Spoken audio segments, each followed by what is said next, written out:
Okay, thank you. Thank you. Good afternoon. I'm told you've all eaten, so I pray you don't sleep on me. If you have not eaten too, it's better. At least you stay very alert and sharp when you are starving. But there is a lot of food out there. We want to first of all thank the organizers and all of you that have made this possible, and everybody that is here. I'm not going to take a lot of your time. I've been told that you have not eaten your lunch. But yesterday was beautiful. My life is normally almost like in boxes. It's either I'm in school teaching, or I'm in church, or I'm doing corporate work. So coming into a presentation like this, I'm trying to find which I should put you. Whether I should bring church or school. Just kidding. But good to have all of you. My task is quite simple. And if all of you will follow, it won't take too much time. Who will be controlling my slides? Yourself. All right. So I'll go straight. I'll allow you to ask questions if you have any. Then we'll attempt to answer them. So we start. Okay, that's what it is. Can you see the slides? Okay, so maybe you shouldn't be looking at me so you don't make me too tense. You should be. Is there? Okay. All right. So that's it. We're building a real estate brand identity. The first thing that I need to probably mention is that every market is so big that you can't be found to be identified with all the aspects of the market. The heterogeneity of a market must be broken into homogeneous units. You have to get a particular unit that you are targeting, or a particular unit that you want to appeal to or serve. As far as the market is concerned, you come to Ghana, we have, say, the middle class, you have the upper class, you have the people, middle income, up market. You have people who might be okay with affordable housing.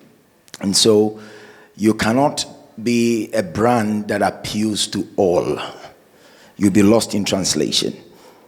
If you look at the pyramids, you don't need to, you cannot. In fact, if you do that and you spread so thin, people will confuse your brand and you'll not be able to get or make the inroads that you expect to make. So we are going to look at building a real estate brand identity. A brand is big, but we're going to only concentrate on the identity of a brand. With that, I believe that it should help. As I said, once you're able to break the heterogeneous market into a homogeneous group, or homogeneous unit, and you know that, okay, for me, I am targeting. I was talking to a young man who is into real estate. He was here yesterday. I'm trying to find him. He was here yesterday. And he told me when he was getting into real estate that he has found out that people don't build, say, mansions for sale.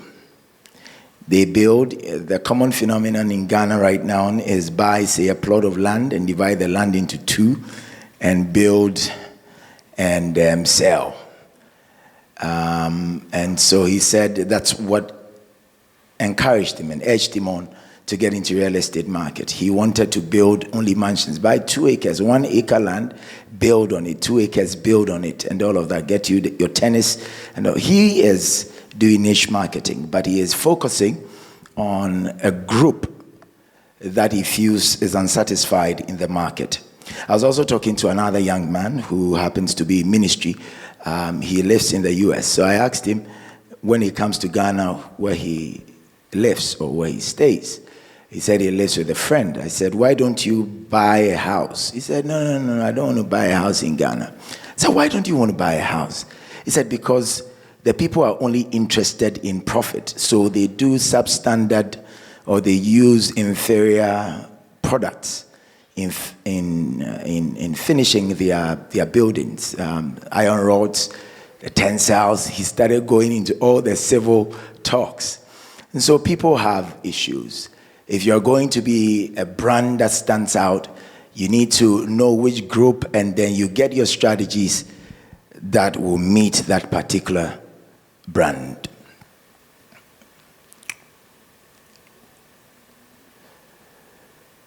So let's go to the third one. I've said this already. Go to the next slide. Okay. So the whole thing about brand is what David Breyer said. If you don't give the market the story to talk about, they will define your brand story for you.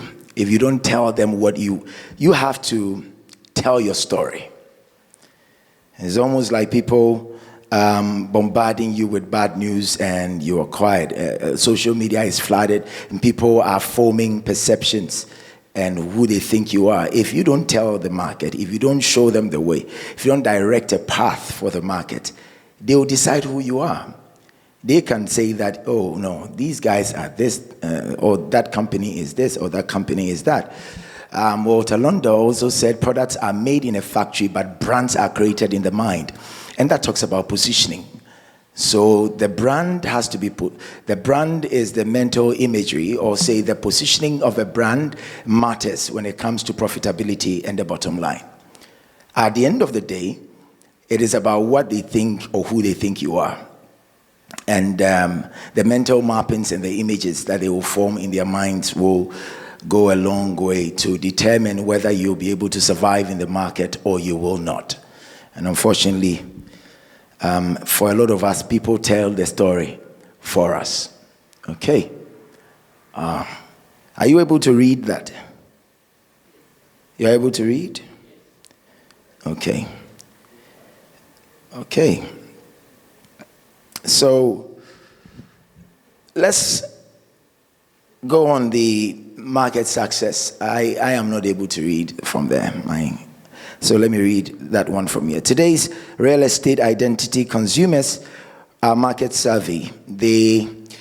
Ghana, you can tell that if you look at people who are now building, if you've been through or you've driven through East Legon now, it's almost as if everybody wants to build a box. How many of you have been there? I don't know what's wrong, but everybody wants to live in a box now. It's boxes, secret roofing, parapet walls. They are having, and every time they are calling that they are having leakage problems. But no, boxes. Let's make sure the edges are straight, the lines are like that. Now, if you are selling a house and somebody enters the house and there is an arc, you know how in those days there were arcs. I remember when you are entering a dining hall, it will be introduced an arc. Now, if you do an arc, nobody will even mind you. People want to see box. The people have become very, maybe you can say exposure. People are probably getting more comfortable with other architectural concepts and themes. A time came that every house had to have columns. Remember those times too? If you build and you don't put columns in front, the big ones, it has to be round and big.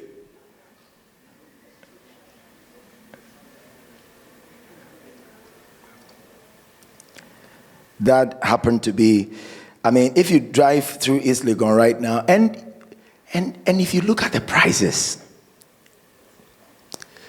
3-bedroom house, 4-bedroom house, half plot, $750,000.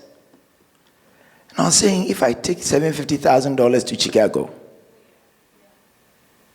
to buy a house, if you take it to Atlanta, you get a very big house. No, here is a quarter plot with an extended box. But people like the box. I don't know why, but it's like people really, really, really like the box.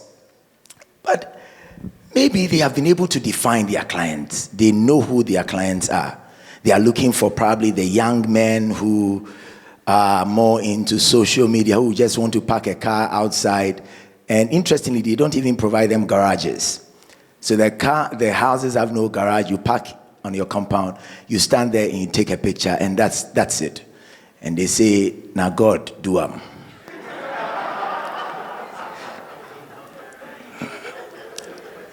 Because now in this country, everything that anybody posts, this is the doing of the Lord. Whether the person, however the person made it, now God do am.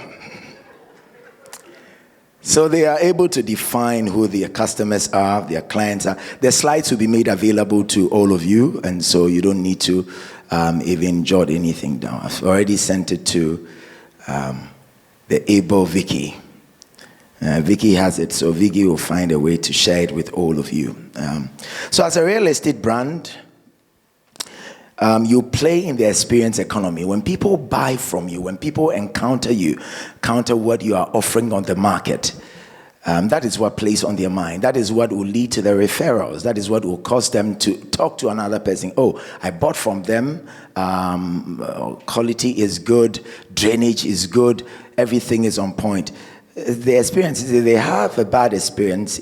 Just as we know in marketing, we have apostles and we have terrorists. And so there are people who will become your apostles. They will go out there and evangelize on your behalf. You don't have to pay anything. These guys are good. Their products are on point. They are there. If you meet a terrorist, if you get one that will be a terrorist, even if another person says that your products are good, they'll raise their hands and tell them, "Unim dia oka." And that's the same thing. So you play in the experience economy, and the experiences that people will have with your brand will go a long way it will lead to repeated purchase, referrals, the word of mouth that will go on. Are you on the next slide? Put on the next slide. So the experience economy, then what you offer has the ability to touch on all the five senses. Your brand experience definition should seek to explore, say, all the five senses. Then a home creates a daily occurrence which leaves an impression on the owner and the others. Somebody should look forward to going home when they buy from you. That's the identity you should have. Their homes are homely like that. Not you are going home and you feel like a friend of mine wanted to buy a house, so he doesn't live here. So he came, he was living with me. I was supposed to go to look at a house around, let me not mention, maybe the people are here, but they are around somewhere where the military cemetery is. I mean, that side. Around Chado. Chado is big, so you know, but that side. The house was quite expensive. And he was ready to buy. In fact, he told me he had already paid commitment to it. So I went with him. And when we entered the bedrooms, it was as if I was entering a dungeon. I said, "Oh boy, you go die young, go." Because what the bedroom was too, you can't even breathe. It's small, and not only is it small, there is no light. There's no light, and I couldn't take that. Say, I didn't see it. So what do we do? Do we buy and break and waste? So people should look forward to coming home if they come to, say, your brand. That's it. It should be home for them. Not that they are buying a house. On top of mind should be that they are buying a home, almost. And value offered is all encompassing. So value is normally co-created. So you are selling a product, you are getting money for it. So you are receiving value, but the person also buying should get value. Okay, so value should be created at both ends. And so it should make economic sense, it should make emotional sense, it should make epistemic sense and social sense to them. All right? And the first of the 4 key questions of brand building, the first of the 4. When you are building a brand, there are questions that you should ask in building a brand identity. Who are you? Which kind of real estate company are you? What brand? Who do you want people to remember you for? Who are you? What is your identity? affordable housing. There are houses being sold in Ghana for $50,000. In fact, somebody told me there are houses being sold at $30,000. House, $30,000. And there are some, Gulf City, $30,000. I'd like to see it.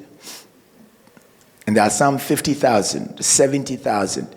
But you can also get some, this area, where are we? Okay, that area. If you get to just range here, and cantonments that you do between 2 and 5 million US.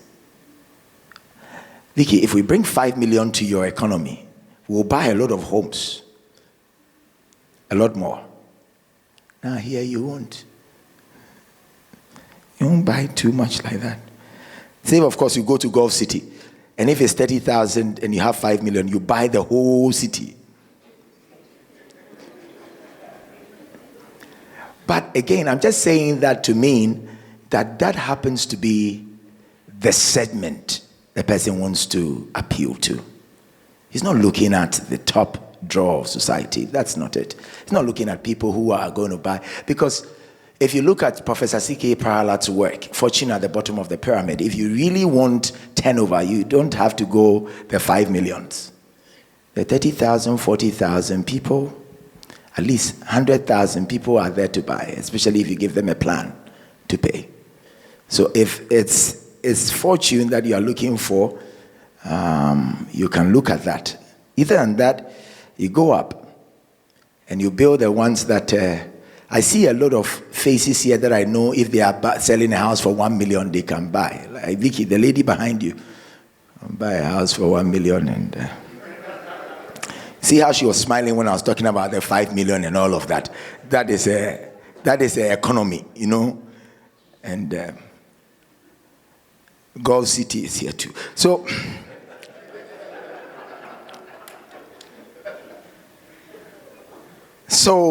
who are you as a brand? What kind of appeal do you want to have? Which market do you want to appeal to? Okay. And in doing that, we have your brand should make sense to people. If it is about affordable housing, it should make sense to people. The model should be very clear. Those of you who are biblically inclined,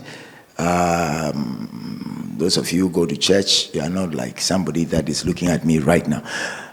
But those of you who go to church and you have ever read the Bible, there is something in Habakkuk 2 that is very clear. Write the vision down, make it plain so that he who reads it will run. If you have a plan, if you have a brand, if you have a vision, it should be very clear.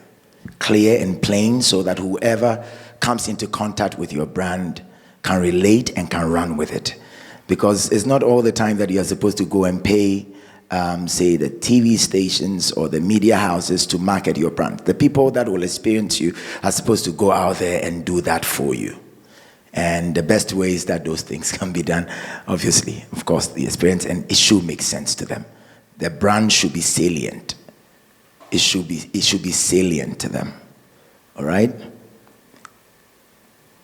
I'll be done in no time, so don't yawn.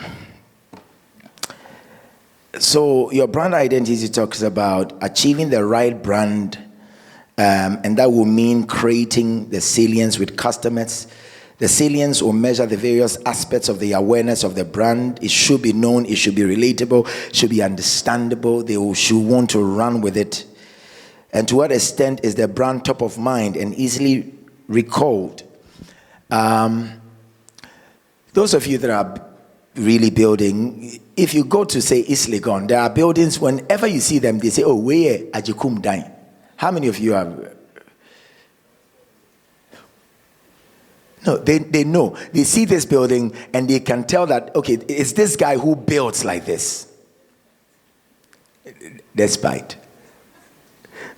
Ajikum, when you're going to, say, Chasako, the boxes on your right. Have you seen the boxes on your right? The box that wants to catch you. It's coming out. Yeah. So, yeah, that's what I'm talking about. And it's top of mind. As soon as people see it, they can tell this is it. So they know. And whenever he builds, in no time, when you go there, it's gone.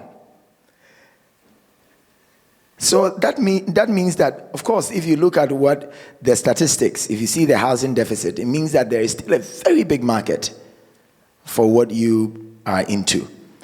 But if you create an identity, a solid identity will cause you to even get premium for what you shouldn't have gotten premium for. That's why the brand identity is very important. If people know that it is these people building, and in this country, people take pride. Oh, the tilers came from Spain. Oh, the painters, they came from Italy. The guys who did the wiring, there were Germans who came to do the wiring. I am not so sure why. But it also enforces their position in the minds of the people that they are using top drawer. They will not spare anything. They know what they are doing and all of that. What type of cues or reminders are necessary when you're doing it? How pervasive is the brand awareness? How are you out there? How do you get yourself out there? What do you do to get yourself out there? Those are the things that you need to be asking.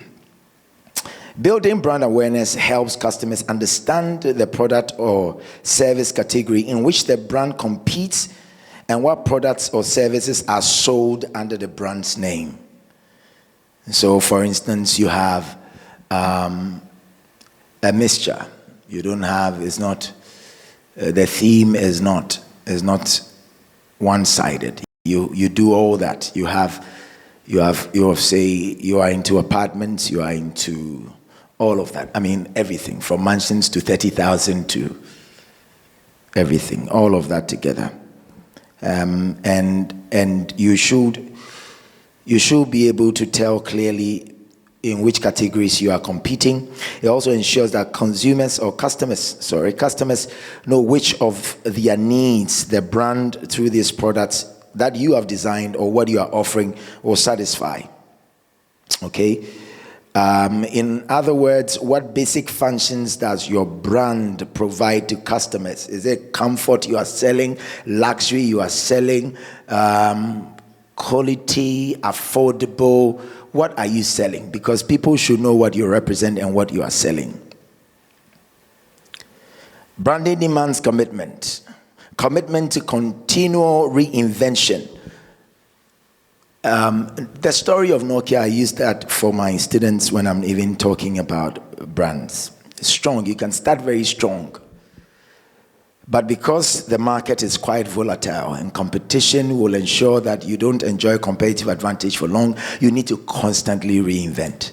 So if you used to build your buildings used to have roof showing, and you see that now the molding man or the people now don't want their roofs to show. You have to reinvent. You don't say that, no, I am not into Android. I don't want iOS. I want to stay as Nokia. By the time you realize the competition will overtake you. So you need to reinvent. You need to always come up with things and strike chords with people to stir their emotions and commitment to imagination. A gentleman is selling a house close to Captain Hook. Captain Hook? Where am I? Captain Hook should be somewhere there, or like there. Vicky doesn't know. Vicky is like here. See where my hand is? Yeah, around that place. Selling. And in his bedroom, I don't know how, but his bedroom has like a pond. And the bed is in the middle of the fish pond. So I got in there. He said, Doc, will you buy? I said, me. Where I come from, there is no sea. I might have nightmares thinking I'm drowning. But he's appealing to the imaginations of other people. There are people who want to probably...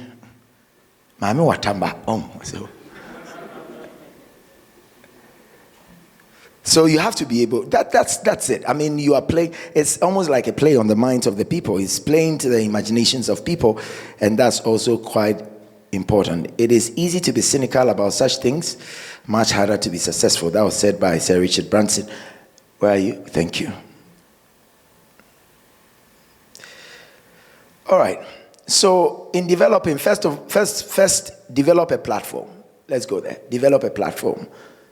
Somebody is yawning, so I want to release you to go and sleep. Develop a platform. Develop a platform. That's the first phase. Develop a platform. Develop a solid platform on which you can build your brand and market your business. That's the first phase. The first phase. Phase 1. Then after developing a platform, you should be able to articulate your brand persona and then translate that into places, whether online or offline, okay, where people can effectively engage with your business. A lot of people too are in a hurry, so we say that when you are doing that, don't jump. Just go with it. Build relationships, relationship marketing and all of, but build with people. Don't jump. Let it be solid before you move. Make sure that whatever you are selling, articulating, communicating, people are able to relate with it, and don't rush people to the next stage. Don't be in a rush to build buzzes about your brand. And I've seen that most of the young people who got into real estate in the early 2000s, when they were investing short-term funds into long-term projects.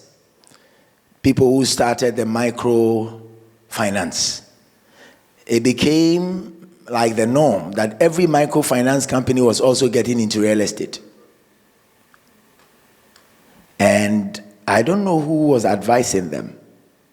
Because somebody is putting his money in your company, he will be taking it in 3 months. You are now using their monies to buy lands and build, and it will take you about a year to finish building, even 6 months. This is not like the West, where in a month they can put up something, but it can take you about 6 months to build. Even if it's prefab, let's even cut it down, 3-4 months to build, and all of that. And you are investing somebody's short-term funds into long-term projects. So they got into a lot of troubles. Some of them were building villages. I've not mentioned anybody's name. I'm just saying some of them. But I know that you can relate. And some of them comes to mind. Some built villages and their businesses had been taken from them because they didn't even understand the market. They were investing short-term funds into long-term projects. And when they did that, the buzz around it was too much. It's everywhere. They will even associate the real estate with their microfinance or savings and loans. And brand associations will have implications. So if one goes down, it pulls the other one down as well. Whether you are doing, especially if it's a branded house. A branded house is when they all fall under one umbrella. A house of brands is when there are different brands in the same house, but they all stand independently. But with them, they were doing all of them. If it is say. I was going to say bay, but say. So you build a say village, not bay village, but say village. Why? No, I haven't said anything. This is a good environment to say that. So you don't rush to build it, okay? A big part of the problem of branding where you are is lack of clarity about the brand. You are looking at a problem after you've gone through the first phase, say the problem that comes with it. A lot of brands are not clear enough. So we don't know the market you are serving. So if you are serving those of us who can afford Gulf City, you should be clear so that I don't come to you if I know I want the other ones. I should have, if I had come earlier, I would have taken your names and probably gotten your businesses to use your businesses as examples. So I don't know which people I don't want to say anything that somebody will corner me at the back there. Okay, this may come in different ways. That's a problem. What your brand represents, it should be there. Poor design. And poor design is not only about what the look and feel of your building, but even how you are presented online as well. What you represent. Some of the real estate, if you go there and they say they are selling, I think even if they tell you it's for free, you should ask them for some insurance before you go in there. Because the design is poor and you don't know whether the thing will even kill you whilst you are in there. It's like entering a death trap. Some of them too, there is a lack of brand feel. The guy you mentioned, Ajikum, that you said if you go to East Legon, you know he was a tiler. He was a tiler. He was a tiler. So people will build, he was a tiler. And he decided, but why can't I start building and sell with the little savings? And in those times, East Legon, they were not selling their lands with, you don't need money. If you have a small car and you give to them, they give you land. So at least he started. He built the first one and then he started using the money that he generated. So he was a tiler. It's not that he was called for it. He has not done any MBA. He doesn't have an MSc. He has a tiling SC. And even though he doesn't have all of that, he has been able to articulate his brand. He has a particular way he is going, a route that he is going. And it's become very obvious. A lot of the young men and even the slay kings, why? It's only slay queens in Ghana. Okay, slay queens. But there are kings too. You should ask them. They will tell you. In the phase one, before you begin any PR, that's why I was talking about the bus. Before you begin any PR or marketing or say bus building campaigns, there are 3 critical actions taken in a specific order. And that's what is required. First, you determine the ethos and clearly articulate your brand messages. Next is to develop a modern, marketing-oriented, up-to-date customer contact points. And the third will be to create your brand consistency. So you don't start well and end poorly. Better is the end of a thing than the beginning thereof. It's not how you begin necessarily. You can start well and people can gravitate towards your brand, and you can mess everything up. And I think you'll be cursing and calling some grandmothers and grandfathers somewhere that they have done something wrong. But when you start, you should have consistency. Once you have a brand, be consistent with your brand. Be consistent. If people know you for quality, stay on quality. Don't abandon what gave you elevation. Don't abandon what gave you that market share that you have. Okay? When you are building your brand ethos, it's made up of 1, the traits, the culture, the goals, the missions, the vision, the community that the brand embodies. It is also the character and the spirit of the brand culture and the community around the brand, around which the brand manifests itself, and the attitude and the aspirations of the brand. Your brand's ethos must drive all creations, that is design and every customer experience, all of them. That is the spirit, that's the spine of your business. The important thing here is how the brand is defined, not just the 3 L's, that's the look, the logo, and the line, not just that one, not just your 3 L's. The 3 L's will be your look, your logo, and your line, not that, just that. But you must also first define the essence of your real estate identity. You answer the question of who are you? That's what the customer wants to know. You also need to take deeper dive and articulate other core brand elements. Not the focus on this present, this is not say the focus of the business is necessarily. Your 3 L's, the articulation of what you represent, and how you are able to drive awareness and market to your brand at all times. You should be able to have your own anchor statement, your unique selling propositions as well, your brand tone, your temperament, the brand energy, the signature story, the signature services, brand enhancers and reducers. There are places that if you live there and you tell somebody you need loans, they won't give you. It's just like somebody who says he lives at Gulf City telling you that he can give you $1 million. You won't believe that. It's not true. Maybe it's true. He just wants to live low-key. Ghanaians wouldn't do that. That a Ghana man who has a lot of money will stay there and say, I'm living low-key. No. Is that possible? I don't think it's possible. Even if his money will not reach, he will want to go and borrow and live there. Okay? You also develop a modern, marketing-oriented, up-to-date. That's the three things the faces. Develop a modern, marketing-oriented, up-to-date customer contact points. I've listed for you about 8 points there.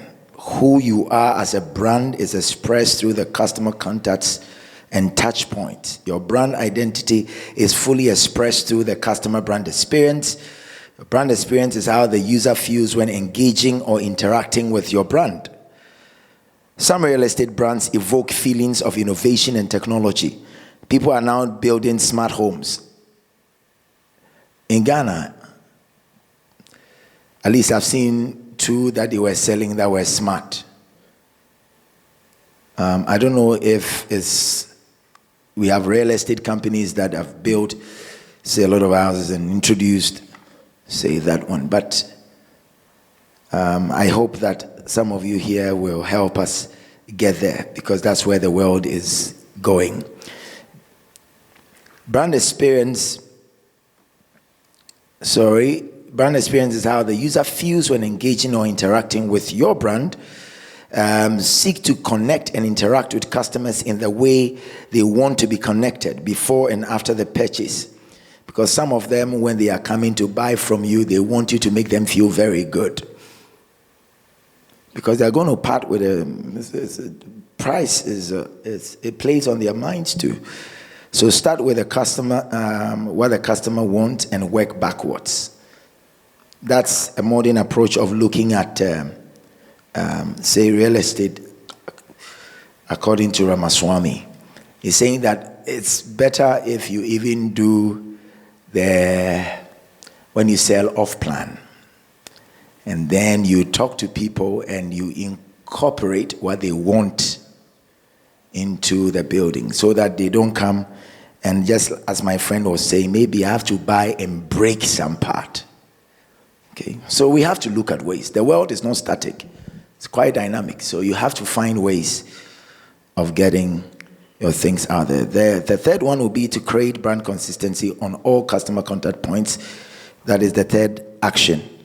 Brand consistency, how you deliver your messages, and how your messages are also aligned with your brand's core values and brand promises and the customer's experiences. It refers to how on brand, the how, or all of your company's marketing content is with respect to your brand identity and brand guidelines. The phase 2 will be for you to build the bus. Nobody lights a candle and puts it under the bushel. If you want to build a beautiful house, you build it on the rock. That's what it said, on the hilltop, so that they will see it. What I mean is that if you have a good thing, you don't fall into what is called the marketing myopia or the better mousetrap fallacy. A better mousetrap fallacy is the idea that once you have a good product, people will beat their paths to your doorsteps. People don't do that. People will want to know what you have. So you create the buzz. Make sure they know. We are this. This is who we are. And if you are buying from us, this is what you stand to gain. Our lands, some people start things like that. Our lands are litigation free. Nobody will come and fight you. After all those things, you are creating a buzz. And it's quite important that you do that. You don't just say that, oh, my what I'm doing is nice and people will come irrespective. With your platform solidly in place, you are ready to take on some serious buzz building. There are hundreds of significant tactics you can use to build your brand and buzz. But unless you are a Fortune 500 company, you likely won't have the time or money to pursue them all. So we're not going to give you all of that, how you create the buzz. Some of them, of course, is capital intensive. These days, social media has cut down a lot of costs for people.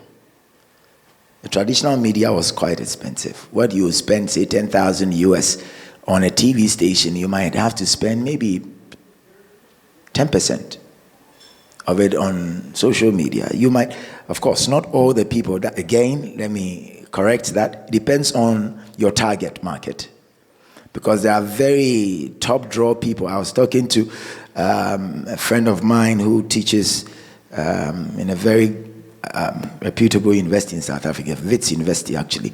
And we're talking and he said, Lamborghini and Rolls Royce, they don't have to advertise. They know their contact list. You will never see them paying them to advertise Rolls Royce. Rolls Royce just introduced a new baby, the boat tail. And before they launched it, people had already bought all the pieces. The swept tail was 13 million US for the swept tail. The boat tail is more expensive than the swept tail. It's gone. So whatever house you want to put up, there are people who can buy. That's all that I want to say. I come to Manchester, I come to Obia. Kofubi or Mami. Well, pardon my French. I was speaking in tongues. Those of you who don't understand. I was praying. Just that these people understand spiritual things. So the trick is to sit down and carefully consider which of the tactics, based on your business, your brand, your personal preferences, the time you have, the money available to you, and the energy you are going to include in your overall brand and buzz building strategy. Too often people with a high FOMO or FOMO, they call it fear of missing out. That's what it is. People, they don't want to miss out. That quotient are afraid to exclude a tactic. But everyone says we have to be on Facebook. But everyone says we have to be on Instagram. Everyone says maybe your market is not everyone's market. So in as much as you want to create that buzz, it might not be the buzz that will work for yours. That's why I was using, say, the Rolls and the Lambos, for example. When I was coming, I saw somebody has parked one there, so it's top of mind. I don't know if the person is here, so maybe Lambo. There's a yellow Lambo. Maybe the person is inside here. If you are here, let us know. The phase 3 will be to build your brand authenticity. Okay, the phase 1 did the phase 2. The phase 2 will be to build your brand buzz. But the phase 3 is to build your brand authenticity. That is to seek to be an industry leader. That if people won't say they are thinking real estate, you should be not only top of mind, you should be the one that they want to be identified with. You can be top of mind for the wrong reasons. Okay, you have to articulate your brand, build a stellar customer connection, and create a ton of buzz. Your brand is steadily gaining ground when you are getting to phase 3, and the time has come to break out and become the it. That is the real estate brand in your market. You should have a niche, at least, where you are the best the market can have. This must be valuable to the market. You are ready to make the leap into the industry leadership. Making that leap generally requires the following. One will be adding something new almost every time. Don't rest on your laurels. Always seek to add something new. Do your research. Come up with your... I don't think most of the real estate companies in Ghana, I might be wrong, they do have R&D departments or unit. They do? Some will. JL does. You work with JL? Better than Munyesa. So he's talking for his company. Say JL for JL, they do. You have R&D, so you research what the market will need and you try to satisfy it profitably. That's that. You should be able to do that. You shouldn't sit on your laurels at all. You should go out. Again, be the trusted source. It will make you the reference point for both the competition and the customers. A time came that, let me not give credence to them, but a time came that there was a company in Ghana. People were even paying money in advance. Oh, we have a project. We'll start in 2 years. We are going to sell a unit for $1 million, and people were paying. Because they wanted to live where those people, they wanted that connection. They seriously wanted that. The last one will be to consistently generate high value for the market. Go back to your brand promise and consistently deliver on your promise. Remember, every brand is a promise. And to deliver some form of value to the customer, always deliver on the value promises you make. You don't overpromise and underdeliver. You don't tell people, you don't promise them heaven and give them hell. Because it happens.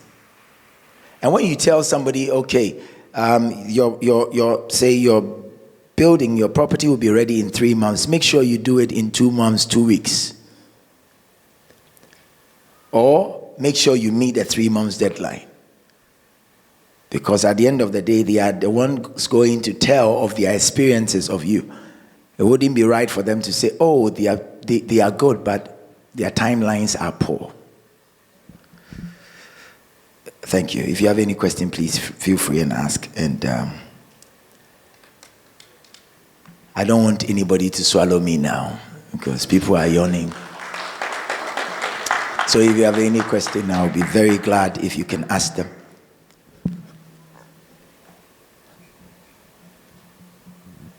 If there are no questions too, I'll be very happy.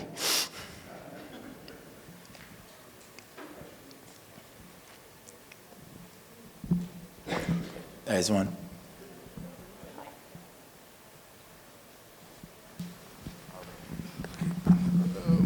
My name is Edward Amwa from Encore Limited. I want to know from you, you're talking about brands. In a market of stiff competition, where, let's say, in East Legon, right after Ajekum, you will have another estate selling slightly below Ajekum's price. In that case, how do you still ask the person to stick with Ajekum's price when he wants to beat Ajekum's price? I don't think I got you. You want to sell below Ajekum's price? Let's take it for instance. Like in the same area, like East Legon, Ajekum is having his own price. Says Ajekum is selling for 750,000. 750,000. You want to sell for 700. Yes. And you are talking about branding.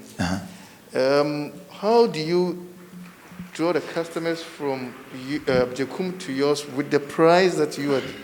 Say the price that is below. I mean, it's. And the customer believe that it's the same quality. The same quality. So you is the line you want them to remember. You can just brand yourself as say quality and affordable. Here we don't do a lot of the price wars here, and you can't even name your competitor publicly. Unlike say the West, where they can name your company and say that we are cheaper than these people, but we are better than them anyway. So you can be even side by side and sell yours cheaper because of the, let's say you even want to say you are selling cheaper because you are doing social responsibility marketing, which is also another tool of marketing, that your brand is not so much pro-profit, but to bring, say, comfort, to ease, like what Verna does. Whatever amount of water quantity you buy, we give, say, a percentage to the cardiothoracic unit. So people are thinking, although we are probably cheaper, I'm not buying because the price is cheaper. I'm buying because I'm also contributing to another source. So normally it's what you want the customers to know and what you want them to remember you for. So you can definitely sell below Ajekum's price, and if you don't tell your story, just as we said, then they will put some, he's selling 700 because he's using inferior products. They can come at you like that because every strategy, you are thinking about strategy to use, but every strategy, every action will have a reaction. Every move will have a counter move. So you have to be prepared to tell your story that I'm selling cheaper because I know how to build cheaper. Not because my products are cheap, but I know how to build cheap. Maybe I do backward integration. They buy the doors from people. I make my own doors. Maybe I have control over the cement. I don't buy from retailers. I buy from. So it's about the story you tell. But in that same environment, you can be cheaper and even be much more relevant than the ones that are selling. Some people also want to be at par. And sometimes in pricing strategy, we advise that a lot. Even though you had lower cost of building, it is better, especially if you are entering a market. And people are very polarized, and people are well entrenched like that. You can either peg it or be slightly lower. 750 and 700 is quite significant. Maybe 750 and 745. It's reasonable, but if you again, it's how you tell your story. I'm talking about, you see, now Ajekum has so many years of experience. I'm taking Ajekum for instance. Yeah. So many years of experience, gaining the popularity, the market, and you want to just take a share of that market. Of the market. In Ghana, you and I know, you have to go a little bit, lower. You have to go beneath. Before. Or below the price. It's again, you can go below that. I'm not saying you cannot. You can, but sell a story that will let people know you are not selling inferior products to them. It's your story. Be in control of your story, because I know all of those people who are building there, they will come after you. And they will tell everybody that you don't have to. You don't. These guys, what they are using is not. So you have to, before you even start, tell a good story. If you have to bass about it, tell a good story and let people know that your prices are reasonable, but the quality is uncompromised. You have to tell your story. We done? Oh, okay.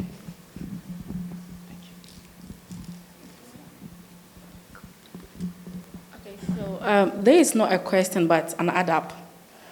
So as my brother was asking, I think positioning comes in.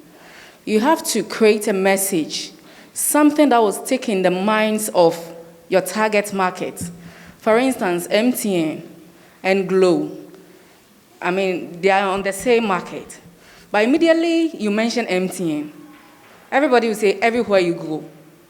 It's a cliche or a word that has stuck in the minds of, the target market. So you creating a message like he said and making it stick, even though your competitor might be, ahead of you, but you want people to accept your product. So there should be a message that will stick, a concrete message that will position in their minds. Thank you. Thank you. It's not a strategy class, and so sometimes you avoid some of the technical things. In every market, we have what is called the market commonality. Okay, there are some things that are very common in that market. And you have resource similarity. Whatever they have, you might have them. Maybe what you have above them, maybe your marketing power, how well your communicators are able to go out there and tell or sell your story. But whatever it is, make sure nobody places a price tag on who you are as a brand. You should own your brand, be able to tell the story of your brand and make it believable. We call it make-believe. You have to make people believe it. As much as you can. You push. Even if you meet a resistance, keep pushing it. Because once you also break through, you get to the levels as you're saying. And thank you. I think we're done. We're done. We're done. The food people can go and eat food now. We're done. Okay, thank you.